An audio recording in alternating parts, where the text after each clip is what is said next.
Hello friends, कैसे आप सब लोग। उम्मीद करता हूँ आप सब लोग बिल्कुल ठीक होंगे, स्वस्थ होंगे। तो फ्रेंड्स, आज का जो हमारा टॉपिक रहने वाला है सेशन में वो है BNSS में क्रिमिनल प्रोसीडिंग्स कैसे स्टार्ट की जाती है। तो चलिए आइए शुरुआत करते हैं आज के टॉपिक की।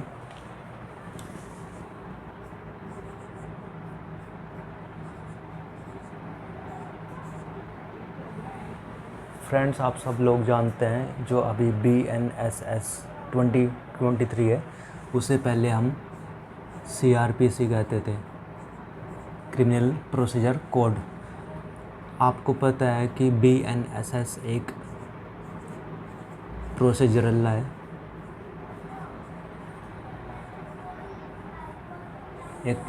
है, जिसमें सारे प्रोसीजर मेंशन कर रखे हैं कि जब कोई ऑफेंस हो जाता है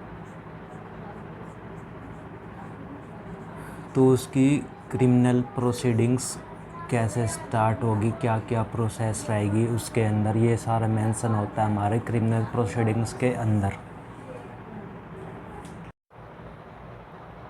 फ्रेंड्स, जब भी कोई ऑफेंस होता है सोसाइटी के अंदर तो क्रिमिनल प्रोसीडिंग स्टार्ट करने के हमारे पास 3 मेथड्स होते हैं।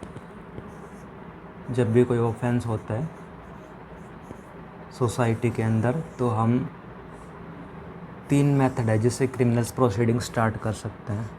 पहला जो मेथड होता है वो होता है FIR। सेकंड जो हमारे पास मेथड है वो होता है कंप्लेंट केस।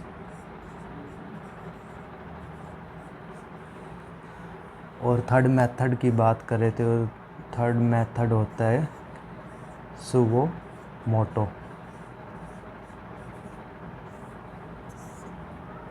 तो ये 3 मेथड होते हैं जिससे हम क्रिमिनल्स प्रोसीडिंग्स को स्टार्ट कर सकते हैं।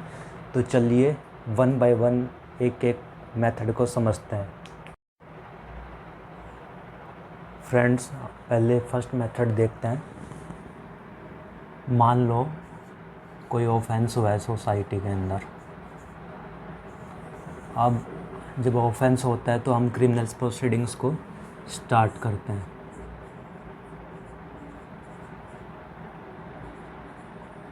क्रिमिनल प्रोसीडिंग्स को स्टार्ट करते हैं जिसमें हमारा फर्स्ट मेथड होता है FIR। मान लो किसी का मर्डर हो गया है, सपोज किसी का मर्डर हो गया है और हमने उस मर्डर की कर दी है FIR। पुलिस स्टेशन में जाके हमने उस चीज़ की कर दी है FIR कि मर्डर हो गया।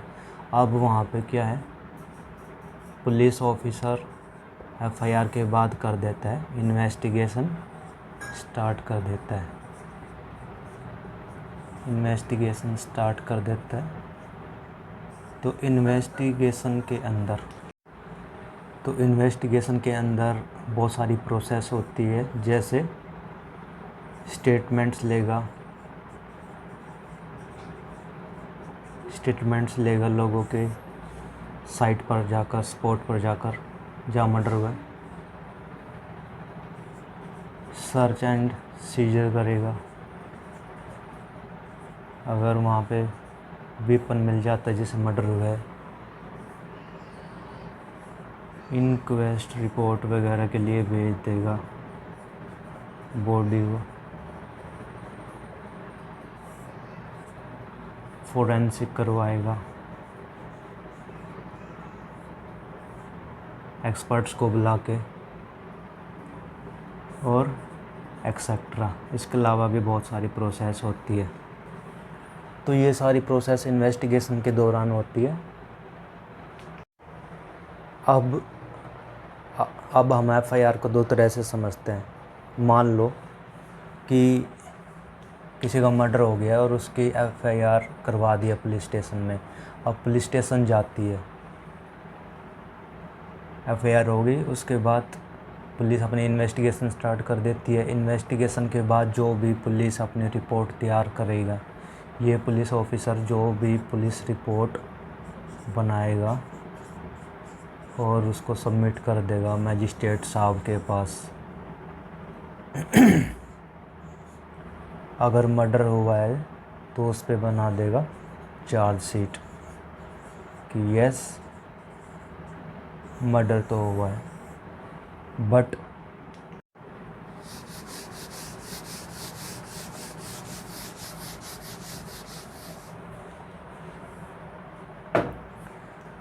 एक सिनेरियो ये भी होता है,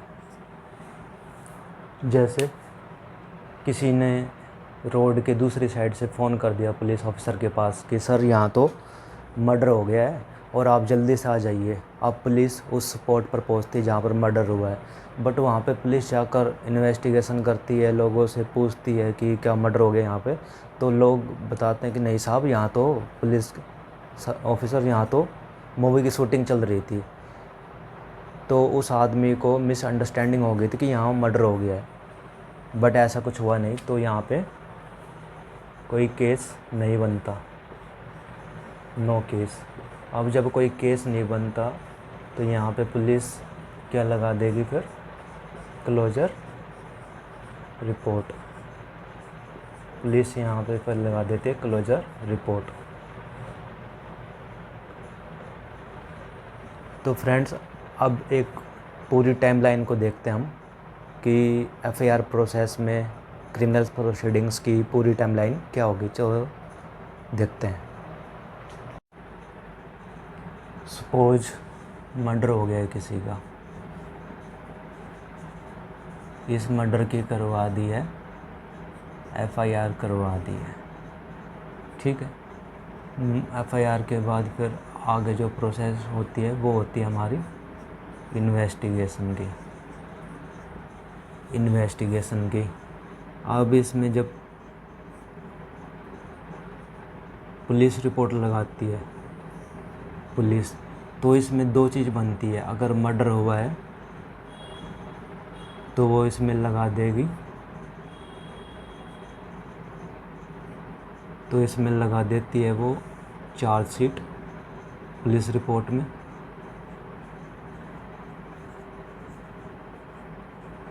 चार्जशीट कि हाँ साहब मर्डर तो हुआ है, 302 का IP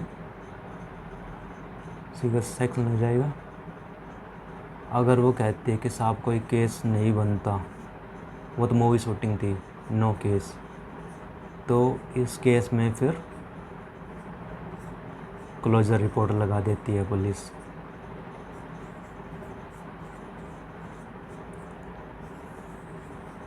बट सपोज केस बनता है 302 का, तो फिर आगे जो पुलिस रिपोर्ट है ये जमा कर दी जाती है मैजिस्ट्रेट साहब के पास। फिर मैजिस्ट्रेट साहब उस पर कोग्निजेंस लेते हैं। कोग्निजेंस लेने के बाद मैजिस्ट्रेट साहब इंक्वायरी करते हैं। इंक्वायरी में क्या होगा, इशू ऑफ प्रोसेस होगा, समन्स भेजे जाएंगे, वारंट्स भेजे जाएंगे एक्यूज्ड को, समन्स पार्टी को भी भेजे जाएंगे, जो भी विटनेस वगैरह होंगे। एक्यूज्ड को बुलाया जाएगा कोर्ट में, डॉक्यूमेंट्स हैंड ओवर किए जाएंगे एक्यूज्ड को। उसके बाद फिर होती है हमारी हियरिंग होती है चार्ज फ्रेमिंग की हियरिंग होती है। इसमें क्या करते हैं, एक्यूज्ड को बुला के चार्ज सुना दिया जाता है।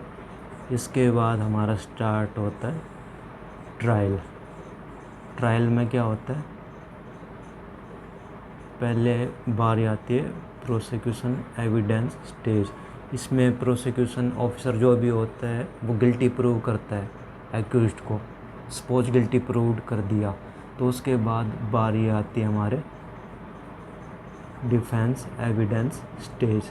इसमें जो डिफेंस काउंसिल होगा वो अपने एक्यूज्ड को नॉट गिल्टी प्रूव करेगा, जो भी एविडेंस होगा वो ला के देगा और नॉट गिल्टी प्रूव करेगा। लेकिन इन दोनों के बीच में एक स्टेज आती है, ये स्टेज होती है 313 CRPC, जिसको हम कहते हैं एक्यूज्ड के बयान।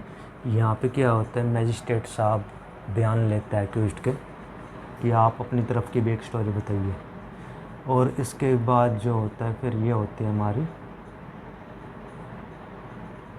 जजमेंट। यहाँ पे फिर जो भी जजमेंट, जो भी ऑर्डर आता है मजिस्ट्रेट साहब सुना देते हैं। तो ये पूरी हमारी टाइमलाइन है क्रिमिनल प्रोसीडिंग्स की।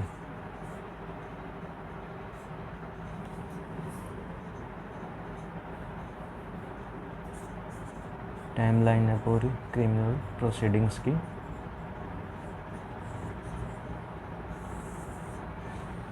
इसको ड्रॉ कर लीजिए फ्रेंड्स, शायद आपको हेल्प करेगी आगे।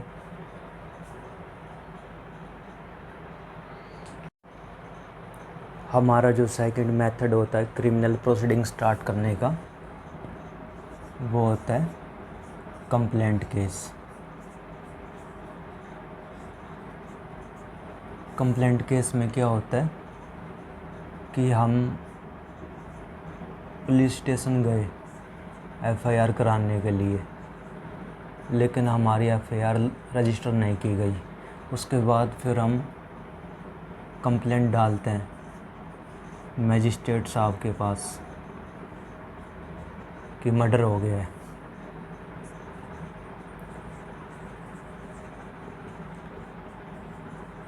तो जब मजिस्ट्रेट साहब के पास हम कंप्लेंट डाल देते हैं तो मजिस्ट्रेट साहब उसके ऊपर फिर अपना कॉग्निजेंस लेते हैं।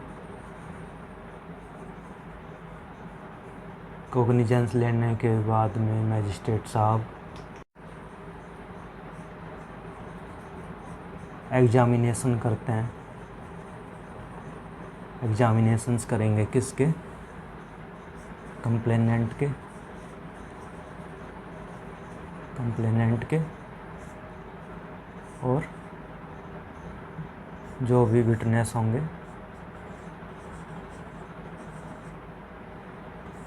कंप्लेंट और विटनेस से जिसकी एग्जामिनेशन करते हैं मजिस्ट्रेट साहब।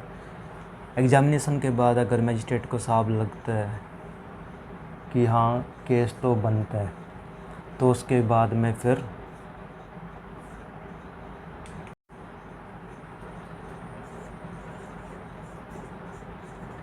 कंप्लेंट प्रोसीडिंग स्टार्ट कर दी जाती है। कंप्लेंट प्रोसीडिंग स्टार्ट कर दी जाती है एग्जामिनेशन के बाद में, अगर लगता है केस में दम तो है। उसके बाद फिर इंक्वायरी होती है। इंक्वायरी में वही सब होता है,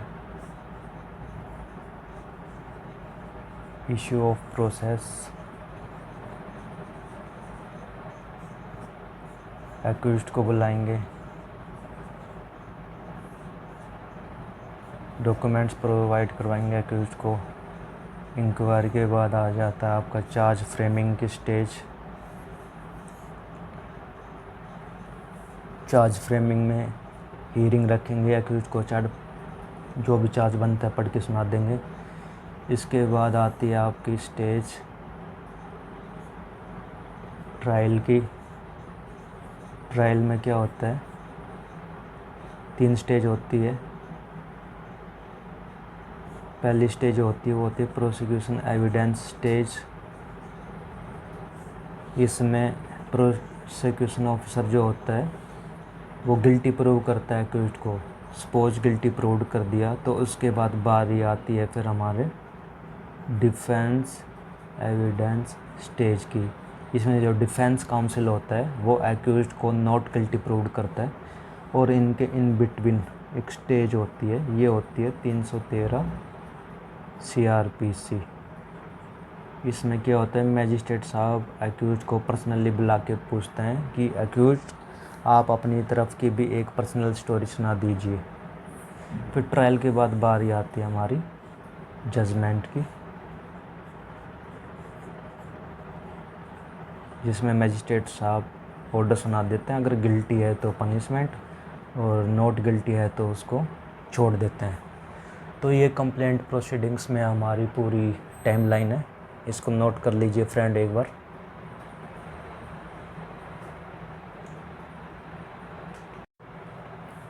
फ्रेंड्स, हमारा जो थर्ड मेथड है क्रिमिनल प्रोसीडिंग स्टार्ट करने का, वो होता है हमारा क्या, सुओ मोटो।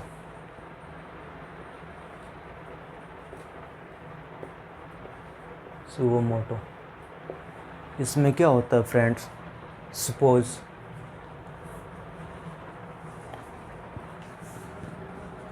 सपोज करिए फ्रेंड, ये एक एरिया है और ये जुडिशल मैजिस्ट्रेट साहब है, इनकी जुरिस्डिक्शन में आता है।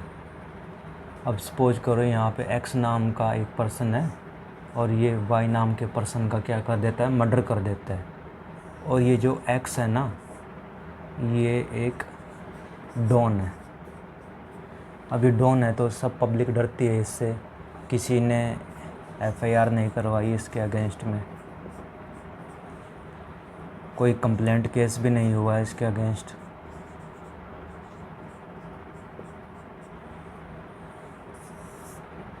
बट क्या है, रोज़ टीवी के अंदर ये न्यूज़ चलाई जा रही है कि ये जो एक्स है ना, इसने वाई का क्या कर दिया, मर्डर कर दिया। ये न्यूज़ रोज़ चलाई जा रही है टीवी के अंदर। तो मैजिस्ट्रेट साहब ने क्या किया, ये न्यूज़ देख ली टीवी पर। मैजिस्ट्रेट साहब ने न्यूज़ देखी टीवी पर और सेल्फ कॉग्निजेंस ले लिया। इसमें सेल्फ कॉग्निजेंस ले लिया, खुद से क्रिमिनल प्रोसीडिंग स्टार्ट करा दी। सेल्फ कॉग्निजेंस ले लिया, उसके बाद आपको पता है कॉग्निजेंस के बाद जो हमारा आता है वो होता है इंक्वायरी।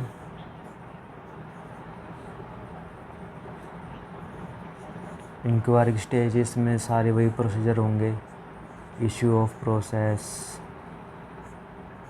एक्यूज्ड को बुलाएंगे और डॉक्यूमेंट्स प्रोवाइड करवाएंगे एक्यूज्ड को। इंक्वायरी की स्टेज के बाद बात आती है हमारी जो नेक्स्ट स्टेज होती है, वो होती है हियरिंग। एक हियरिंग रखते हैं चार्ज फ्रेमिंग की, जिसमें एक्यूज्ड को बुला के चार्ज सुना दिया जाता है कि आप पे तो ये चार्ज लगे हैं। चार्ज फ्रेमिंग के बाद जो स्टेज आती है वो होती है हमारी ट्रायल। ट्रायल में सेम वही प्रोसेस होती है। पहले आती है प्रोसिक्यूशन एविडेंस स्टेज, जिसमें एक्यूज्ड को गिल्टी प्रूव किया जाता है। उसके बाद डिफेंस एविडेंस स्टेज आती है। तो डिफेंस काउंसिल होता है, वो अपने एक्यूज्ड को नॉट गिल्टी प्रूव्ड करेगा। इन बिटवीन जो स्टेज होती है, ये होती है 313 CRPC, जिसे अब 351 BNSS बोलते हैं। इसमें क्या होता है, वही मैजिस्ट्रेट साहब एक्यूज्ड को बुलाते हैं और कहते हैं कि साहब आप भी अपनी साइड की एक स्टोरी सुना दीजिए। पर्सनली एक्यूज्ड से पूछते हैं कि आप अपनी तरफ की एक स्टोरी सुना दीजिए, आपके साइड का क्या रिस्पॉन्स है, क्या आप बताना चाहते हैं अपनी साइड में। और लास्ट जो हमारी स्टेज होती है वो होती है जजमेंट, जिसमें मैजिस्ट्रेट साहब फैसला सुना देते हैं। तो ये पूरी क्रिमिनल प्रोसीडिंग्स रहती है सुओ मोटो केस में। इस टाइमलाइन को भी आप ड्रॉ कर लीजिए फ्रेंड्स। आज के सेशन में इतना ही था। मिलते हैं नेक्स्ट टाइम, तब तक के लिए take care, tata bye bye. Please like, share, subscribe my channel. Please keep supporting me. Thank you.